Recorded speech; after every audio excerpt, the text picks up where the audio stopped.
13 tiny colonies took on history's strongest empire. Farmers, not soldiers, stood firm against redcoats.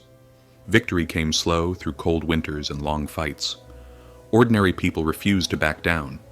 Their struggle built something new, unpredictable, untested. What emerged shaped centuries ahead. Right now, the U.S. holds more influence than any other nation on Earth. It stepped into each world war when things were shifting, turning events its way. With the Soviet Union gone after decades of tension, one winner stood: America, unmatched in reach and strength. Power does not only come from weapons or money. What stands out is how deeply American ways have seeped into daily life across continents. While Rome ruled vast lands long ago, its reach felt nowhere near as constant. The British once claimed sunlit dominion, yet their imprint lacked this kind of rhythm. Today's presence hums in voices far beyond Washington's walls. What moment marked the birth of this land? From where did its struggle for freedom grow? Step into the beginning, a place shaped by just 2.5 centuries, a time that holds what came before. 1500 marked a shift across Europe. Britain began to notice. After James became king in 1603, peace arrived via the Treaty of London, closing years of battle with Spain. Yet conquest wasn't his aim. Instead, distant lands called out to him. Out of many tries that didn't work, one stuck. 1607 saw the start of a lasting English home across the ocean. Named for the monarch, they went with Jamestown. Bit by bit, the place took shape, gaining strength over time. To folks back in Europe, these lands were unlike anything they knew. Fresh waves of settlers poured in from across Europe, sparking life in the New World.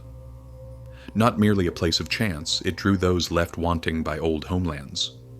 Those uneasy about tomorrow, dreamers chasing luck, others rebuilding after past mistakes, all found their way here.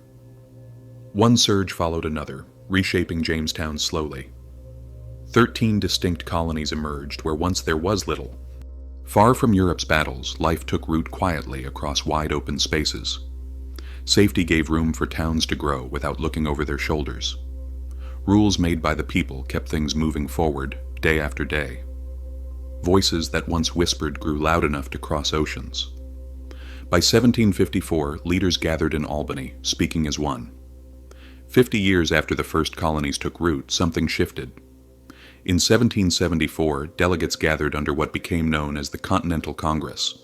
Their aim? Not war at first, but cohesion. Facing pressure from across the Atlantic, they sought common ground. One slogan turned up early. E pluribus unum, 3 words rooted in Latin soil. Translation: out of many, one emerges. Strength wasn't found in individuals, it lived where people stood together. One aim tied them together: freedom, full stop. Yet war required justification. Taxes pressed down hard from across the ocean. Victory over France came earlier, between 1756 and 1763. That win left Britain nearly broke. To fix its money troubles, officials in London saw profit in higher colonial duties, either steeper old ones or fresh demands. In 1767, London pushed through the Townshend Acts, aimed at filling royal coffers while tightening control over distant settlements. Colonial leaders saw a shift. Now, governors and court officers drew wages not from British funds, but from duties squeezed out of ordinary settlers. Anger spread fast, gripping towns from New England down to Georgia. Off the coast of Massachusetts, harbor workers swarmed a vessel heavy with taxed leaves, hurling crates until the water ran brown. That night became legend, the Boston Tea Party, a flare in the dark before rebellion took hold. Back then, in 1775, a man named George Washington stepped up to lead America's fledgling army.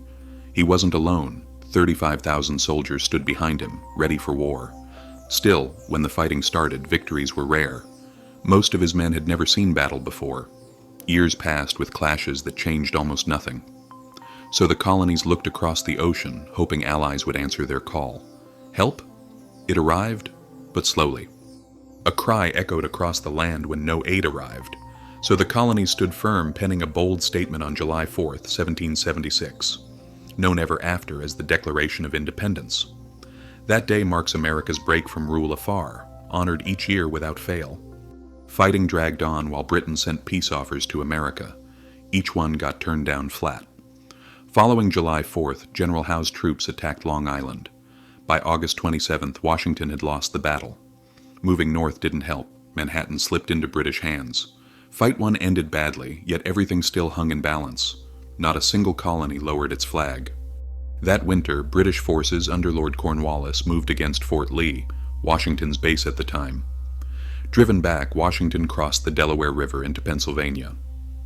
Cold weather approached, prompting Cornwallis to station troops throughout New Jersey.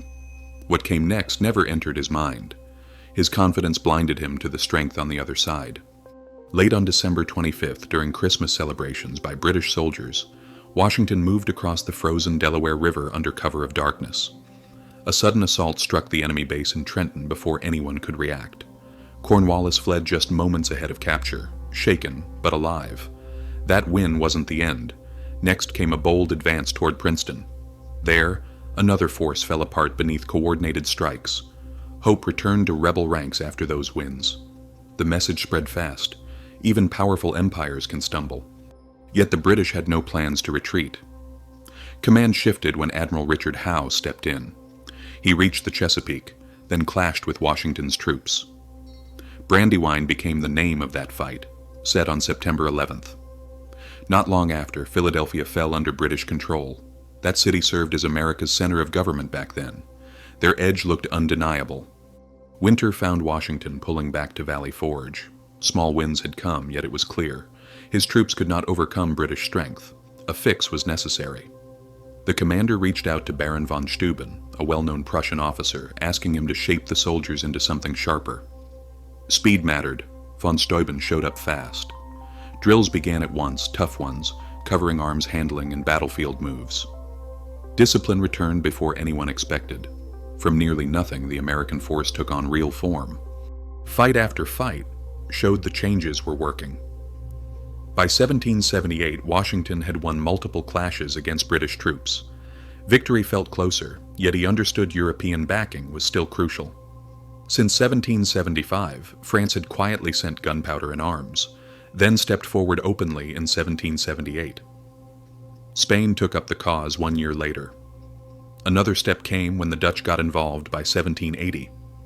Backed by Europe, Washington drove the British farther north, winning battle after battle. Help from France turned out to be the key that shifted everything. At a spot named Yorktown, the last big shift happened. Out near Yorktown, Lord Cornwallis, yes, that officer who slipped away after Trenton, pulled his men together, hoping ships from England would arrive. While he waited, Washington moved quietly into position, backed by French commander Rochambeau. On the last day of September in 1781, everything started to close in. By mid-October, it was over, a win shaped by both American grit and French firepower. With no help coming, Cornwallis gave up, handing over nearly 7,000 soldiers. Forward marched the Continental Army, aiming to finish off what was left of British troops. Marking the final large-scale fight on land, the siege of Yorktown closed a chapter. Afterward, most fighting shifted across the ocean, where American allies clashed with Britain by water. When the gunfire stopped, talks started right away. Come September 3, 1783, the Treaty of Paris put pen to paper, America free at last. The British pulled back into today's Canada, their soldiers marching out of New York by November 25th that same year. That morning, Washington arrived amid cheers and flags. That win changed everything. Former colonies crushed Britain without mercy. Help from Europe made the difference, yet it came at a cost. The ripple reached every corner of the globe, almost broke France and Spain, their treasuries drained by battle. Falling apart by 1789, France's revolution came straight out of that money disaster. Over time, Spain let go of its grip on Latin America. Far beyond its borders, the American Revolution stirred shifts worldwide. Because one event leads to another, tracing links between them makes history clearer. Following close behind, the 7 Years' War set the stage, yet also grew from, the struggle for American independence.